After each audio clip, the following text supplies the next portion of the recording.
नमस्कार आप सभी को। चलिए अगली वीडियो की शुरुआत करते हैं। और ये अगली वीडियो का टॉपिक जो रहेगा कोल्ड चेन रहेगा। कोल्ड चेन एक ऐसा टॉपिक है जो कि जो स्टूडेंट्स हैं उनके लिए भी बेनिफिशियल है, क्योंकि कोल्ड चेन से एग्ज़ाम्स जो हमारे कॉलेज एग्ज़ाम्स हैं उसमें भी क्वेश्चंस आते हैं, और साथ ही साथ जो हमारे कम्पिटिटिव एग्ज़ाम्स हैं वहाँ भी कोल्ड चेन का जिक्र लगातार होता रहता है। तो चलिए हम कोल्ड चेन देखते हैं। कोल्ड चेन का क्या मतलब होता है और ये किस संदर्भ में यूज़ होती है।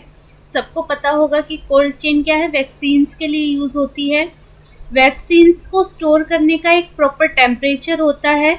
जब वो टेम्परेचर की रेंज में स्टोर नहीं होती हैं तो अपनी पोटेंसी को खो देती हैं, और ये वैक्सीन्स बहुत ही महंगी होती हैं। और अगर हम गलत तरीके से टेम्परेचर मेंटेन करते हुए और वैक्सीन किसी बच्चे को लग जाए तो AEFI यानी कि एडवर्स इवेंट फॉलोइंग इम्यूनाइजेशन, कोई भी रिएक्शंस बच्चे को हो सकती हैं। इसलिए बहुत ही ज़्यादा ज़रूरी हो जाता है कि जो वैक्सीन्स बच्चे को लग रही हैं उनका टेम्परेचर जो है वो मेंटेन किया जाए। तो इसी सारी प्रक्रिया को, जो टेम्परेचर मेंटेन जहाँ बनती हैं वहाँ से लेकर जहाँ पे लगती है वहाँ तक, इस टेम्परेचर की मेंटेनेंस को हम कोल्ड चेन कहते हैं। यही है कि ये एक रूल्स और प्रोसीजर्स हैं जो कि ये इंश्योर करता है कि वैक्सीन एक प्रॉपर टेम्परेचर पे स्टोर हो और उसका डिस्ट्रीब्यूशन जो है वो हेल्थ फैसिलिटीज़ में और लोकल लेवल पे एक प्रॉपर टेम्परेचर के साथ हो। जैसे कि मैंने बताया, जो मैन्युफैक्चरर साइट है वहाँ से लेकर जो कि वैक्सीनेशन साइट है वहाँ तक जो वैक्सीन का टेम्परेचर बरकरार रहना चाहिए ताकि उसकी पोटेंसी बनी रहे, ख़राब ना हो वैक्सीन, बच्चे को कोई एडवर्स इवेंट ना हो। क्या है वैक्सीन ख़राब होने से? एक इकोनॉमिकल लॉस तो है ही है, उसके साथ साथ जो बच्चे को लग रही है उसको भी नुकसान होने की संभावनाएं हैं। तो इसीलिए वैक्सीन का टेम्परेचर और कोल्ड चेन मेंटेनेंस बहुत ही ज़्यादा ज़रूरी हो जाता है। अब ये क्या है कि इफ़ेक्टिव कोल्ड चेन को करने के लिए क्या क्या होना चाहिए। जो पर्सनल है, जो हैंडल कर रहा है उसको वो ट्रेंड होना चाहिए। जो ट्रांसपोर्ट सिस्टम है वो इतना इंश्योर होना चाहिए कि वैक्सीन्स अपने प्रॉपर टेम्परेचर में स्टोर रहें, और एफिशिएंट मैनेजमेंट प्रोसीजर्स होने चाहिए। इसमें क्या हो सकता है कि FIFO first in first out हो सकता है, या फिर लास्ट इन फर्स्ट आउट हो सकता है अगर नियर एक्सपायरी हैं। तो ये सारी चीज़ जो मैनेजमेंट के प्रोसीजर्स हैं वो एक इफ़ेक्टिवली होनी चाहिए। तो ये इस तरीके से इफ़ेक्टिव कोल्ड चेन मेंटेन रहेगी। अगर मैं बात करूं कि कौन सी वैक्सीन्स है जो बहुत ही वल्नरेबल हैं हीट के, तो अगर ऊपर से नीचे की तरफ देखेंगे तो मोस्ट सेंसिटिव यानी कि जो हीट से बिल्कुल ही जल्दी ख़राब हो जाएगी, और लीस्ट सेंसिटिव ऊपर से नीचे की तरफ लगाई गई हैं। सबसे ज़्यादा OPV MR ये लाइव वैक्सीन्स होती हैं और हीट के एक्सपोजर में बहुत ही जल्दी ख़राब होती हैं। ये वो वैक्सीन्स हैं जो अगर हमने खोल दी हैं तो अगर बाहर कहीं आउटरीच सेशन कर रहे हैं, हम अपने हेल्थ केयर सिस्टम में नहीं लगा रहे हैं, बाहर लगा रहे हैं, तो ये हमें 3 से 4 घंटे के अंदर अंदर यूज़ करनी होती हैं। अगर बच जाती है, ठीक है, बच जाती है तो क्या करना है, डिस्कार्ड करना होता है। और अगर उसके बाद कोई बच्चा आता है तो हमें नहीं खोलनी होती है। इसलिए कभी भी वैक्सीनेशन करते हुए क्या ध्यान रखना है कि उस पर हमेशा डेट ऑफ ओपनिंग होनी चाहिए, टाइम ऑफ ओपनिंग होना चाहिए।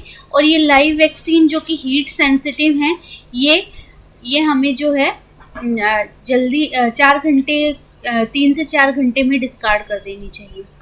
जैसे OPV सबसे ज़्यादा वल्नरेबल है, और जो T सीरीज़ की वैक्सीन्स हैं, DPT, TT, TD वगैरह, ये लेस वल्नरेबल टू हीट मानी जाती हैं। तो ये ऊपर से नीचे तक वल्नरेबिलिटी के अकॉर्डिंग ये वैक्सीन्स को अरेंज किया गया है। फिर जो लाइट सेंसिटिव वैक्सीन्स होती हैं वो BCG, मीज़ल्स, MR, MMR, कभी भी ये वैक्सीन्स देखी होंगी तो जो वैक्सीन का बॉक्स होता है वो ब्राउन कलर का होता है ताकि लाइट उनके आर पार ना जा सके।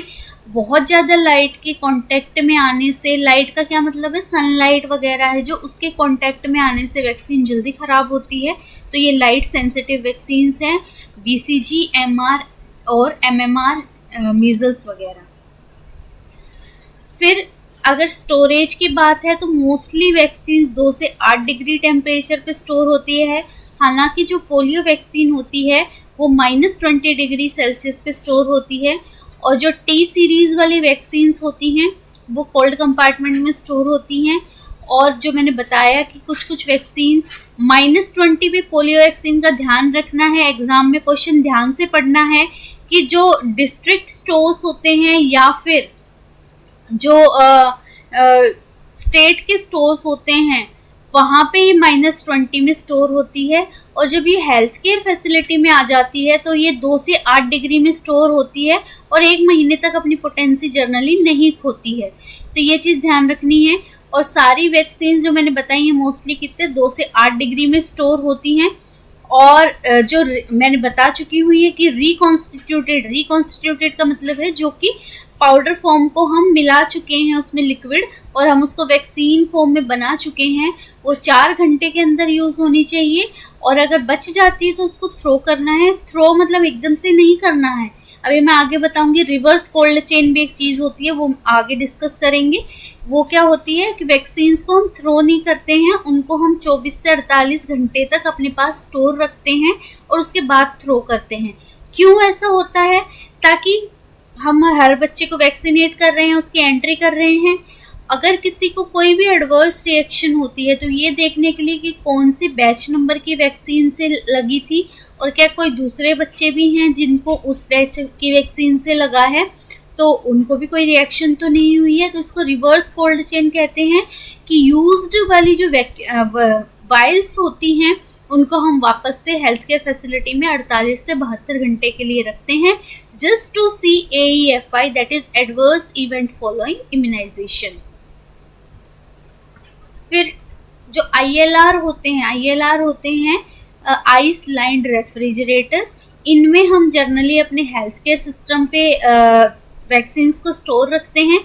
तो जो सबसे नीचे वाली लेयर होती है वही जो मैं बता रही थी कि टेम्परेचर सेंसिटिव वैक्सीन्स होती हैं बहुत ज़्यादा, तो ये OPV, BCG, मीजल्स वगैरह स्टोर होती है। और ऊपर जो इतनी सेंसिटिव वही टी सीरीज़ वाली वैक्सीन, हेपेटाइटिस, DPT, ये सारी स्टोर होती हैं। ये सारी चीज़ फॉलो करते हैं। Follow the early expiry date out first, वही जो जल्दी एक्सपायर होने वाली वैक्सीन है उनको जल्दी यूज़ करना है। जो बॉक्सेस होते हैं उनके बीच में स्पेस बना के रखते हैं ताकि जो एयर का फ्लो है वो प्रॉपरली हो जाए। और मीजल्स और OPV को हम नीचे वाले उसमें शेल्फ में रखते हैं।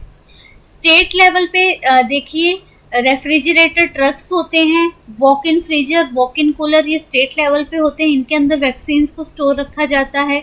डिस्ट्रिक्ट लेवल पे cold box, deep freezer, ice lined refrigerators होते हैं।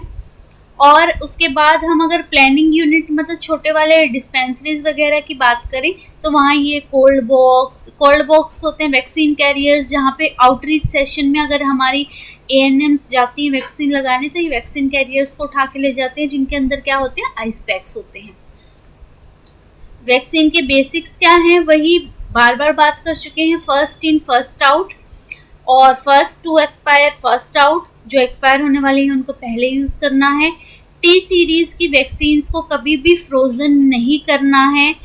फ्रोज़न हो गई हैं तो एक शेक टेस्ट होता है, शेक टेस्ट हम आगे डिस्कस करेंगे, वो करके देखना है कि वैक्सीन की पोटेंसी बरकरार है या नहीं है। जनरली इनको शेक करने से फ्रीज़ करने से ये ख़राब हो जाती हैं, तो इनको कभी भी फ्रीज़ नहीं करना है। BCG, OPV और मीजल्स ये लाइट सेंसिटिव वैक्सीन्स होती हैं और अगर लाइट के एक्सपोजर में आ जाती हैं तो अपनी पोटेंसी खो देती हैं।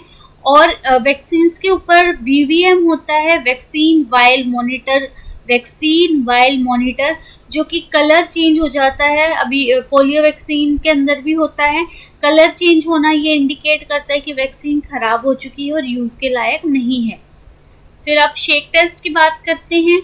शेक टेस्ट में क्या करते हैं कि जो फ्रीज़ हो गई हैं अगर टी सीरीज़ वाली वैक्सीन, तो उनको हम शेक करके देखते हैं और अगर वो उसके जो फ्लेक्स होते हैं वैक्सीन में कुछ हमें फ्लेक्स दिखाई देते हैं, वो अगर बहुत ही जल्दी नीचे बैठ जाते हैं और तो वो वैक्सीन ख़राब मानी जाती है। अगर उसकी जो क्लाउडी अपीयरेंस है वो नहीं दिखाई दे रही है बल्कि जो क्लाउडी फ्लेक्स हैं वो एकदम से नीचे बॉटम में सेटल हो गई हैं, तो वैक्सीन ख़राब होती है और उसको हमें तुरंत फेंक देना चाहिए।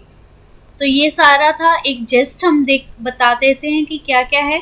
जो लाइट सेंसिटिव वैक्सीन्स हैं जो कि हैं ओपीवी, बीसीजी वगैरह, उनको हम क्या है लाइट की प्रेजेंस में नहीं रखते हैं।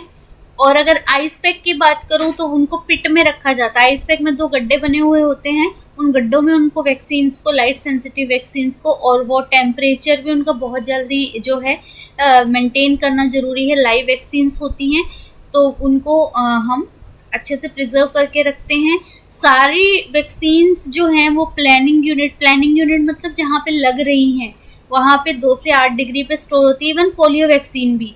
बट अगर पोलियो वैक्सीन की वैसे बात करेंगे कि वो डिस्ट्रिक्ट स्टोर में या फिर स्टेट लेवल पे कहाँ पे कितनी टेम्परेचर पे स्टोर होती है, तो वो -20 डिग्री पे स्टोर होती है। और टी सीरीज वाली वैक्सीन्स को कभी भी क्या नहीं करना है, फ्रोज नहीं करना है। फ्रोज हो गई है तो शेक टेस्ट करके देखना है। जनरली वो कैसी होती है, क्लाउडी कलर की होती है, क्लाउडी अपीयरेंस होती है। अगर शेक करने पे उसके फ्लेक्स नीचे बैठ जाते हैं तो वो ख़राब हो चुकी है, उसको यूज़ नहीं करना है। तो ये था सारा कोल्ड चेन के बारे में। अगर कुछ क्वेरी है तो आप कमेंट सेक्शन में पूछ सकते हैं, और आप चैनल को सब्सक्राइब भी कर सकते हैं अगली वीडियोस के लिए। Thank you.